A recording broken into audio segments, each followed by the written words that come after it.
Paano mag-restore o ibalik ang deleted Facebook post? Kung may Facebook post ka na aksidente mong na-delete, ay pwede mo na itong i-restore. Kung isa ka sa nagtatanong kung paano i-restore ang deleted Facebook post, panoorin mo ang video na to. Una, punta tayo ng Facebook apps. Facebook na tayo, try ko lang mag-post. Mag-upload lang ako ng photo or video. Tayo nalagay ko ng caption. Lagay kong caption ay video tutorial. Dahil po-post ko lang. Ayan, so antay lang nating matapos. Ayan, so mapapansin nyo, your post was posted. So ngayon naman, i-delete natin yung post ko na to. So para ma-delete dito sa atong tuldok, pinutin lang to. Then, move to recycle bin. Then move. Ayan, so refresh ko lang. Then titignan natin kung na-delete na ba siya or wala sa timeline ko.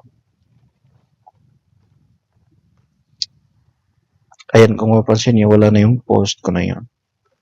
Ngayon naman, papakita ko sa inyo kung paano siya i-restore. So, gagawin nyo lang dito sa may upper right side, yung matutungin niya, pindutin lang to. Pindutin itong see your profile. Then dito sa katabi ng edit profile, yung may tatlong tuldok, pindutin lang to. Then, pindutin itong archive. Then, pindutin itong recycle bin.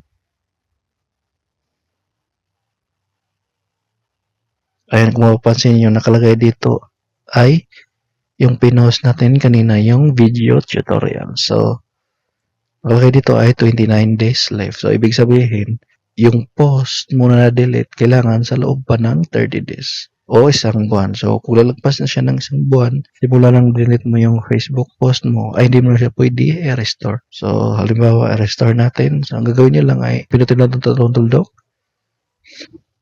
Then, pinutin lang itong restore to profile. Pinutin lang itong restore. Ayan, so restoring item to profile. Then, babalik lang ako sa timeline ko. Ayan, kung mapapansin nyo, ito na yung post ko kanina na dinelete ko, na-restore na siya.